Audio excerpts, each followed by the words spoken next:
Dans la vidéo d'aujourd'hui, nous allons voir plusieurs méthodes pour réaliser des fronces à la machine et à la surjeteuse. C'est parti!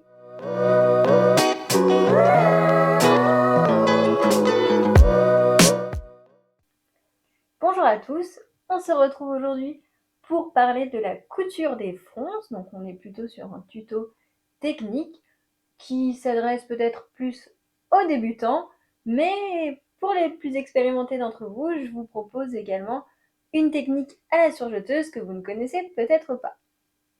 Donc la couture de fronce, ça se fait principalement lors de la confection de vêtements, mais on peut aussi retrouver des ruchés volantés ou autres sur des accessoires. C'est également possible. Il existe plusieurs méthodes pour former des fronces. Moi aujourd'hui, je vais vous en proposer deux, donc notamment une méthode à la machine à coudre et une autre à la surjeteuse. Donc il est fort probable que vous ne connaissiez pas la méthode à la surjeteuse et qu'elle vous fasse gagner un temps fou, surtout dans un cas bien particulier. Et sinon, pour ce qui est de la méthode à la machine à coudre, elle est beaucoup plus classique. Rien de révolutionnaire, c'est plutôt la méthode basique pour faire des fronces. On va revoir aujourd'hui les points de vigilance et les réglages. Déjà, vous allez me dire, pourquoi deux méthodes différentes?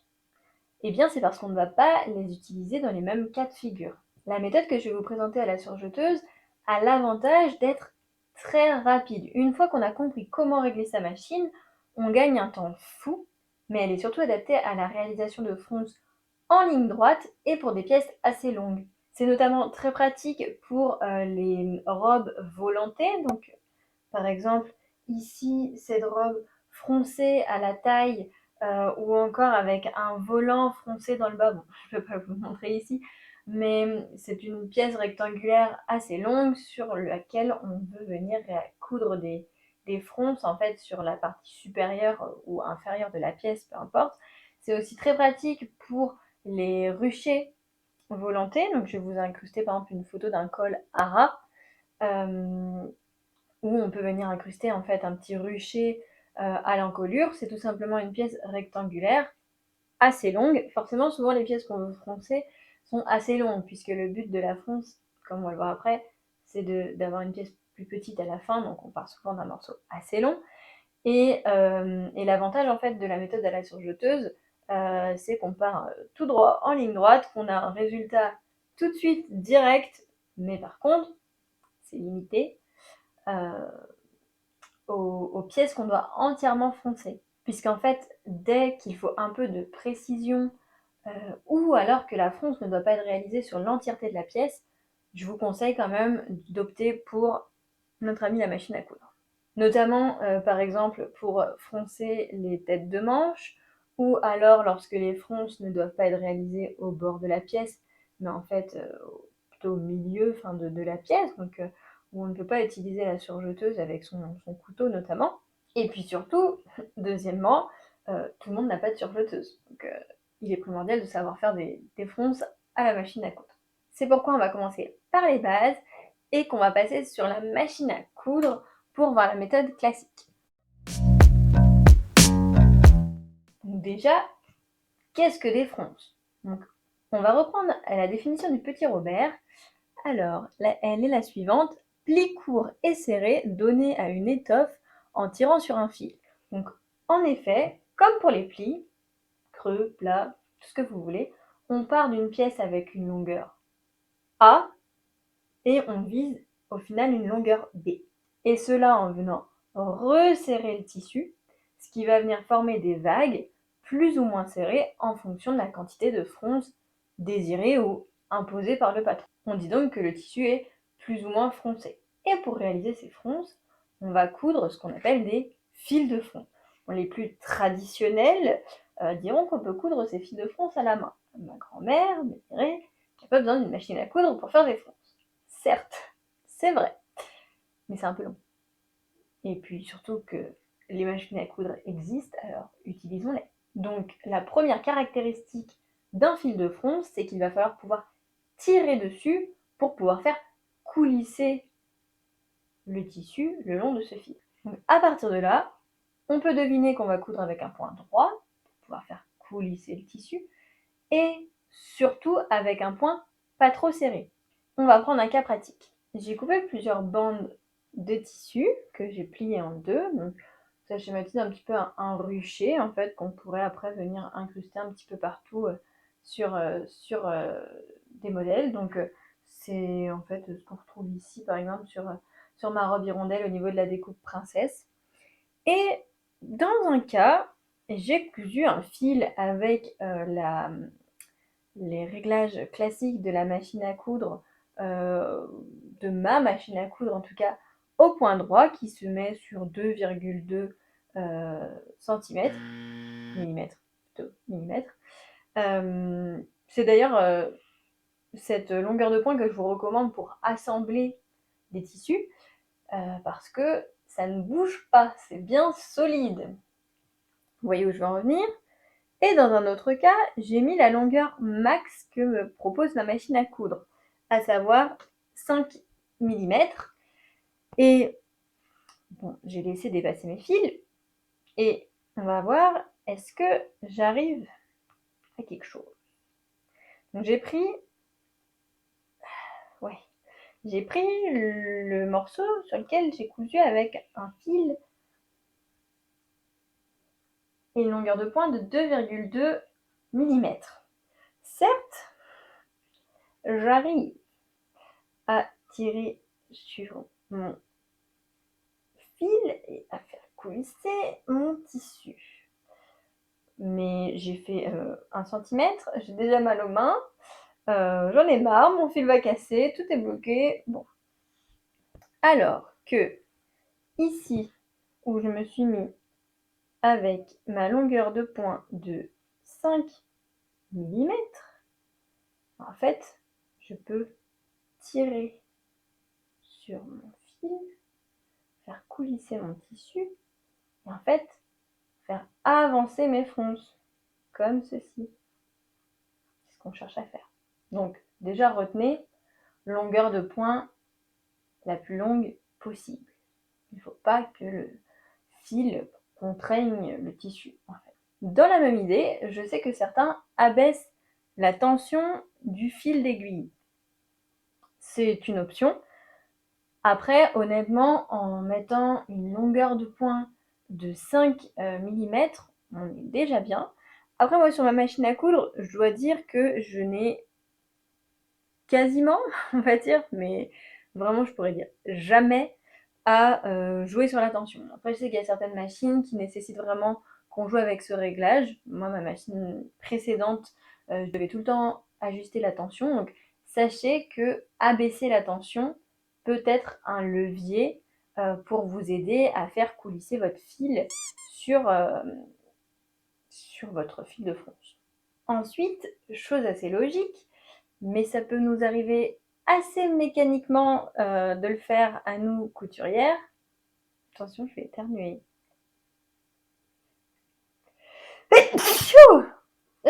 Pardon. Je disais, chose à ne pas faire, et malheureusement qu'on peut avoir tendance à faire mécaniquement, c'est qu'il ne faut pas faire de point d'arrêt, puisque, bien évidemment, on veut pouvoir tirer sur notre fil pour pouvoir faire former les fronces, faire coulisser le tissu. Et bien évidemment, si on a fait un point d'arrêt, c'est son rôle, on ne peut pas faire coulisser le tissu. Donc, pas de point d'arrêt. Certains auraient tendance à dire oui, mais je pourrais faire un point d'arrêt d'un côté pour bloquer mes fronces en quelque sorte et venir tirer de l'autre. Certes, vous verrez, je vais le dire beaucoup dans cette vidéo, certes on peut, mais concrètement c'est quand même beaucoup plus facile de pouvoir réaliser ses fronces en partant de part et d'autre. La distance sur laquelle on fait coulisser les fronces est moins longue, on commence d'un côté, on finit de l'autre. Si on a fait trop de fronces, on peut ajuster en faisant sortir les fronces, on va dire coulisser d'un côté et de l'autre. Honnêtement, c'est quand même un peu risqué de faire un point d'arrêt d'un côté, je trouve. Ensuite, les plus pressés d'entre nous s'arrêteraient ici, donc à la réalisation d'un fil de fronce sans point d'arrêt avec une longueur de point max. 5 mm. Mais je vous conseille quand même de réaliser 2 fils de fronce. La première raison, c'est que, imaginons une de vos coutures soit capricieuse ou que votre tissu lui-même soit capricieux, que vous soyez un petit peu trop vif, on va dire, pendant que vous tirez sur vos fils et que votre fil casse, si vous n'en avez qu'un, il faut tout recommencer. Si vous en avez 2, vous avez un petit backup, vous pouvez tirer sur le 2e fil. Donc autant en faire 2 dès le début concrètement. Surtout c'est pas le temps que ça prend. Essayez si vous n'avez jamais cousu avec un point de longueur 5 mm, ça va très très vite. Donc et surtout que c'est une couture droite. Honnêtement, ne faites pas les radines, faites 2 fils de fronce. Et surtout que vous allez voir, personnellement, je trouve que c'est beaucoup plus facile de faire des jolies fronces. La répartition des fronces est beaucoup plus harmonieuse, la façon dont elles vont se placer, etc. est beaucoup plus harmonieuse lorsqu'on a 2 fils de fronce. Il y en a même qui en font plus, qui en font 3. Bon, là, je trouve qu'on est un peu sur l'excès de zèle. Mais 2, c'est un bon compromis. Donc, personnellement, moi, ce que je conseille dans mes patrons, c'est de venir coudre ces fils de fronce dans la marge de couture. Je conseille généralement 1 à 8 et 1 à 4 mm. Bon. En réalité, ce que je fais souvent, moi, sur ma machine à coudre, c'est que là, donc, pour coudre mon premier fil de fronce, que je vais garder, celui-là, il est réalisé correctement, c'est que je me positionne, en fait, avec mon tissu au bord de mon pied presseur. Donc, en fait, en vrai, je suis à 7 mm, pas vraiment 8. Puisque on dit que généralement, les pieds presseurs mesurent, si l'aiguille positionnée au centre et le bord du pied presseur, on est à 7 mm. Et ce que je fais, soit ensuite pour faire mon 2e fil de fronce, je me positionne en fait à mi-chemin manuellement, on va dire. Donc je décale mon tissu vers la gauche. Ou sinon, ce qu'on peut faire pour être sûr de coudre droit, c'est que donc on reste positionné au bord du pied presseur, mais on va venir bouger la position de l'aiguille. Donc ça, généralement, on peut le faire sur toutes les machines. Que vous ayez une machine mécanique avec une molette, on peut généralement choisir entre positionner l'aiguille au milieu, à gauche ou à droite.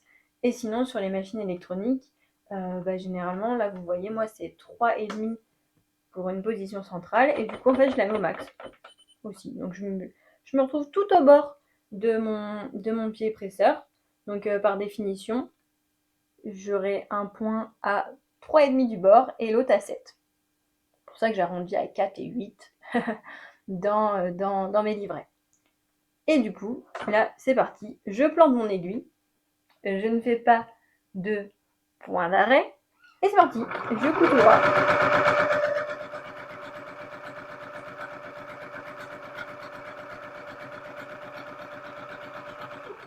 Et voilà. Vous voyez, c'est pas le temps que ça a pris. Là, 2e, 3e, 14e point, je ne sais pas. On vient pas couper son fil à ras. Bon, on peut s'en sortir si on le fait. Mais là, moi, souvent, j'ai le réflexe d'utiliser le coupe-fil. Mais du coup, je laisse entre 5 et 10 cm. Il faut pouvoir, en fait, attraper son fil, tout simplement. Pas plus. Du coup, en cousant vos fils de fronce à ces distances-là, et si vous êtes bien précise ensuite dans vos coutures d'assemblage, logiquement, vos fils de fronce ne se verront pas, si votre marge de couture est d'1 centimètre, bien évidemment. C'est à ajuster toujours. Mais je pars du principe d'une marge de couture de 1 cm qui est le plus classique. Après, par contre, pour de plus jolies finitions, je vous conseille quand même si ça ne se voit pas sur l'endroit, d'enlever vos fils de fronce une fois que vous avez assemblé votre pièce. Puisque, bon, parfois la marge de couture va être surjetée ou alors prise en sandwich. À vous de choisir si vous laissez vos fils de fronce ou non, mais quand même, ça fait des plus jolies finitions. Après, il y en a aussi qui, puisque on part du principe qu'on va enlever les fils de fronce une fois la couture réalisé, parce que c'est juste une aide en fait à la confection, on peut aussi, plutôt que de s'embêter et dire ah mince, ça va peut-être se voir à 2 mm près, carrément coudre un fil de fronce à 1,5 cm et l'autre à 0,5 ou 0,8. Donc il y en a un qu'on verra forcément qu'il faudra enlever. Mais pourquoi pas? Je sais qu'il y en a qui conseillent ça, puisqu'on sait qu'on va l'enlever. Après, quand on fait ça, il faut quand même s'assurer d'être sur un tissu qui n'est pas fragile, parce qu'il y a certains tissus, une fois que l'aiguille sera passée par là, même si on enlève le fil, bah déjà enlever le fil, on peut tirer un petit peu les fils, on va déplacer les fibres du tissu, mais c'est totalement faisable aussi. Donc, vous allez me dire, ok Fanny, maintenant on sait coudre des fils de fronce. Et des fils de fronce, on est d'accord. Une fois que vous avez cousu vos 2 fils de fronce, qu'est-ce qu'on fait? Eh bien, on va tirer dessus, mais pas n'importe comment.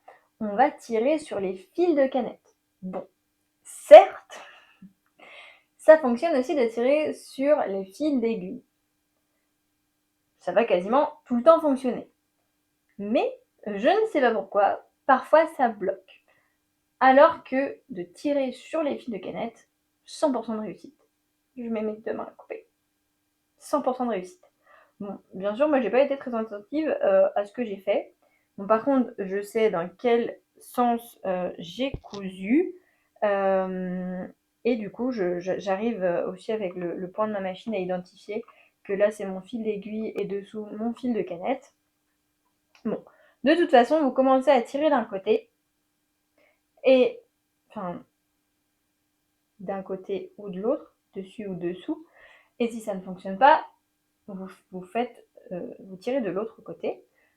Et de toute façon, il y aura forcément un des fils qui va bien vouloir coopérer. Donc ce que je fais, c'est que donc, je saisis 2 fils du même côté, parce que forcément, par contre, si je tire sur les 4 fils, si le fil d'aiguille et le fil de canette en même temps, ça ne va pas fonctionner.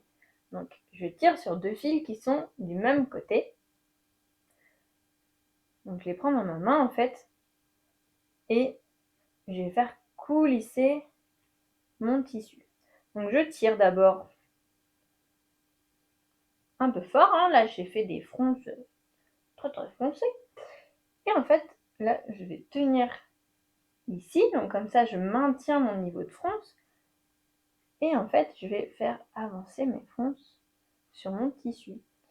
Et là, en fait, bah, c'est une pièce d'étude dans mon cas, donc je n'ai pas forcément préparé de pièces sur lesquelles assembler, mais il va falloir venir, en fait, bah, imaginons, je vais recouper un petit morceau ici. Faire le ciseau, tac. Allez, au pif. On va dire que je veux venir assembler du coup ma pièce froncée sur ce morceau. Et bien ce que je fais, c'est que je vais froncer. Là, vous voyez, je vais repartir de l'autre côté.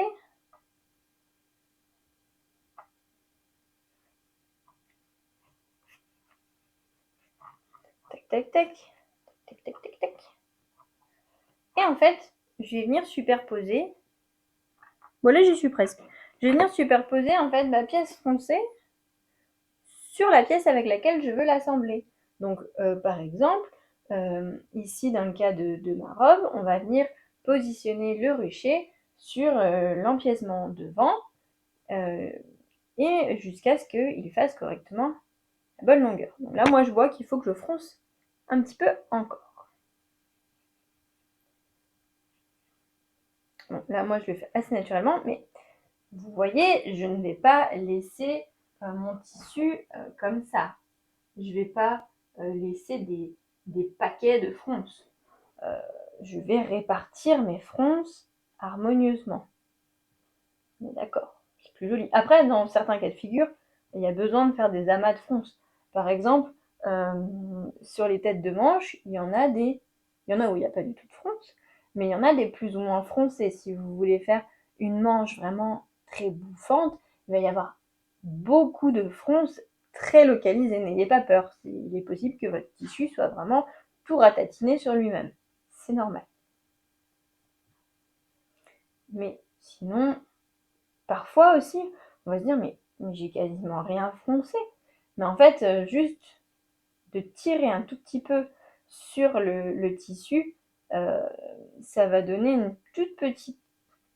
un petit mouvement en fait qui va jouer son rôle et apporter tout le cachet en fait d'une pièce.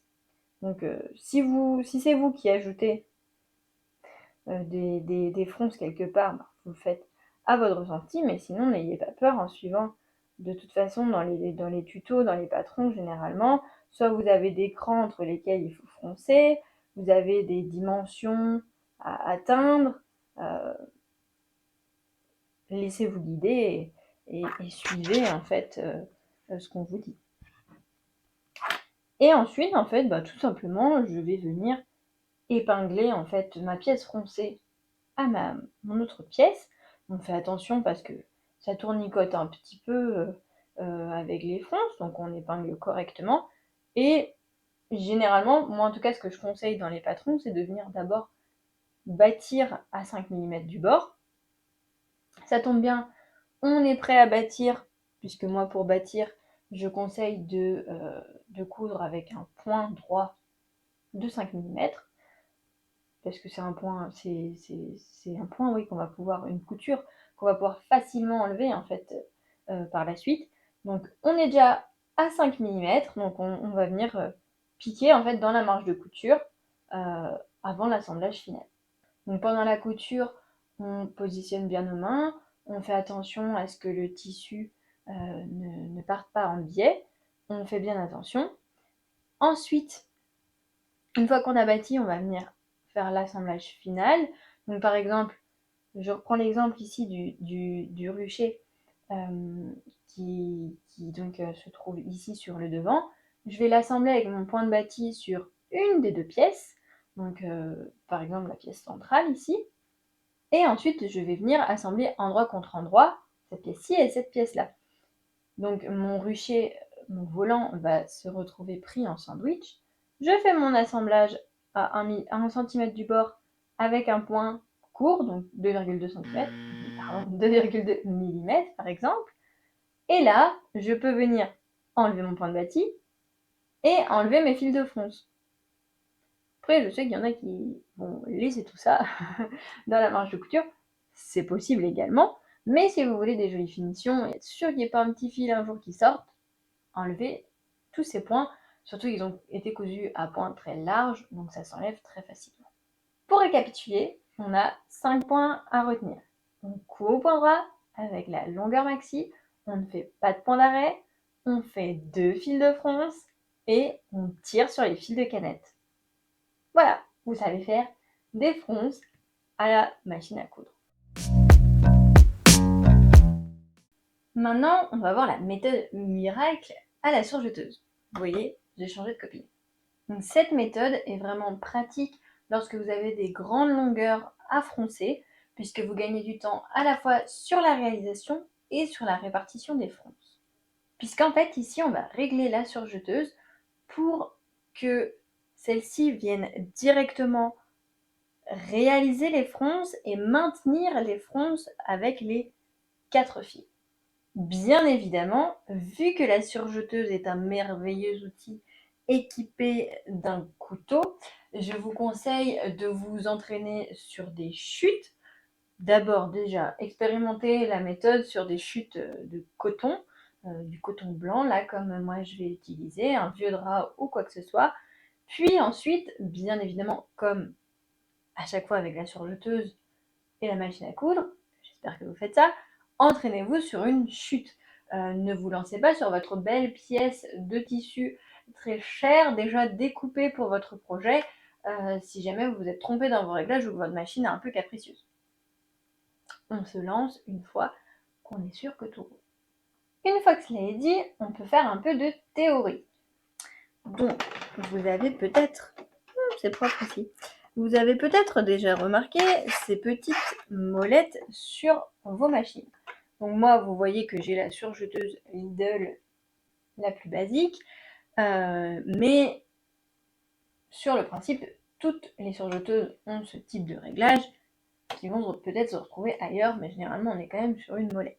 La molette qu'on cherche particulièrement, c'est la molette du réglage du différentiel. Donc, pour ma part, et il me semble que c'est le cas sur la plupart des surjeteuses, la valeur s'échelonne de 2 à 0,7. Et sur la surjeteuse Lidl, il y a directement les petits schémas. On nous conseille en réglage standard d'être sur 1. Et vous voyez, si on met sur 2, il y a un petit schéma qui semble vouloir dire que le tissu va être froncé. C'est pas mal ça. Bon, déjà on va pouvoir se régler sur ici.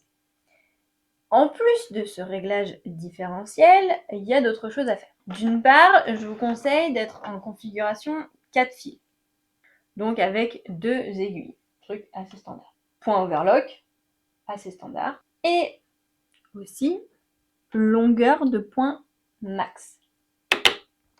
Donc eux ils conseillent d'être à 3 en temps normal, moi ici je peux monter jusqu'à 4, je vais jusqu'à 4.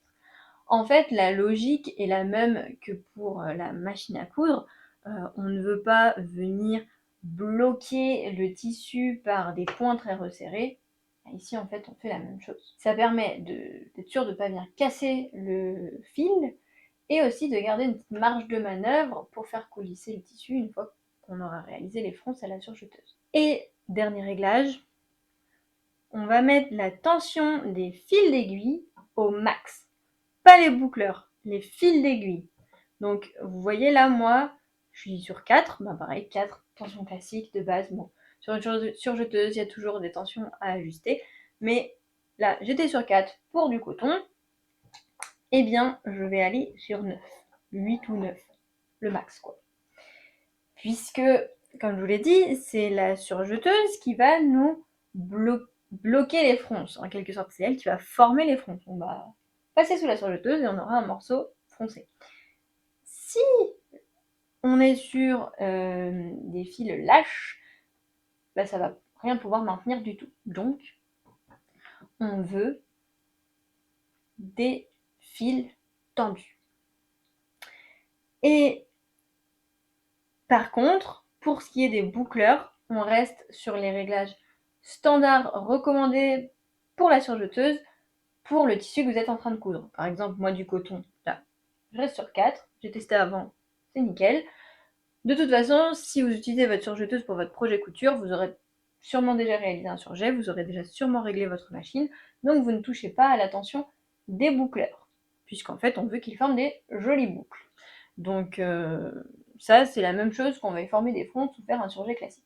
Et donc pour revenir sur le réglage du différentiel, pourquoi on le met sur 2 ? C'est qu'en fait, comme je vous l'ai dit, en réglage standard, on est sur 1. Et différentiel, ça veut dire quoi ? Ça veut dire qu'il y a une différence. C'est qu'en fait, sur 1, les griffes d'entraînement avant et arrière vont être calquées sur le même rythme. Donc il ne va rien se passer. Et en se mettant sur 2, en fait, ça va augmenter la vitesse d'une des deux paires de griffes par rapport aux autres.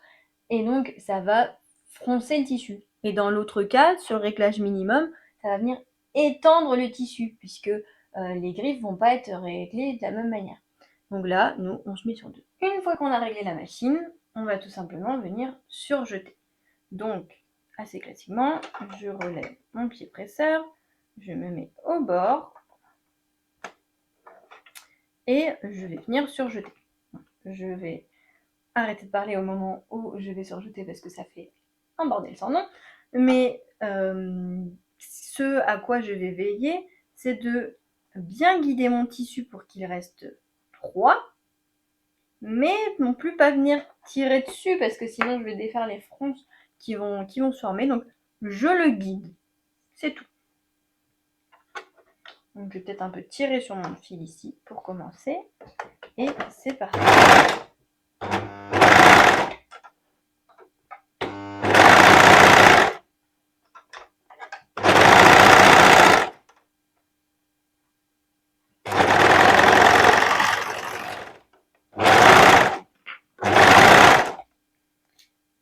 voilà, j'ai mon tissu qui est froncé. Je ne mens pas. Vous voyez? Et j'ai ma finition qui est réalisée en même temps. Donc une fois qu'on a fait nos fronces, on peut quand même un petit peu ajuster la longueur de la pièce froncée. Honnêtement, beaucoup moins qu'à la machine à coudre, mais on peut quand même, je ne sais pas si vous le voyez, petit à petit la détendre. En fait, on peut facilement détendre, enfin facilement, ça prend un peu de temps, mais on peut détendre.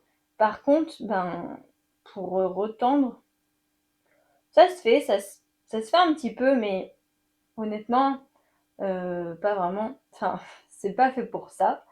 Après, si vous avez besoin localement d'un peu plus froncé, on peut jouer lors de l'épinglage. Donc, ce qu'il faut savoir, c'est que globalement, ça fait un niveau de fronce d'à peu près 60%, ce type de réglage. Donc, si vous avez une pièce de 10 cm, vous venez la froncer, elle fera 6 cm. Donc, vous avez vu, franchement, ça prend 2 secondes. Là, c'est pas forcément très parlant sur un petit bout comme ça, puisqu'en fait, je vous ai montré que c'était assez rapide à la machine aussi.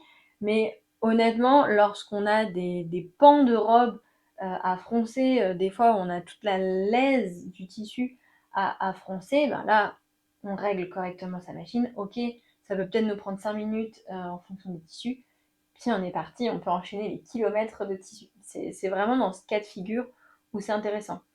Mais bien sûr, c'est pas du tout intéressant pour une tête de manche où on veut pas en fait venir réaliser les fronts sur toute la tête de manche. Et en plus, on sera pas très précis parce que on va pas ensuite avoir la marge de manœuvre suffisante pour ajuster les fronts. Donc dans ce cas-là, c'est pas adapté. Mais je pense que vous avez compris la logique. Donc ici, on a 3 points à retenir. Différentiel au max, donc sur 2.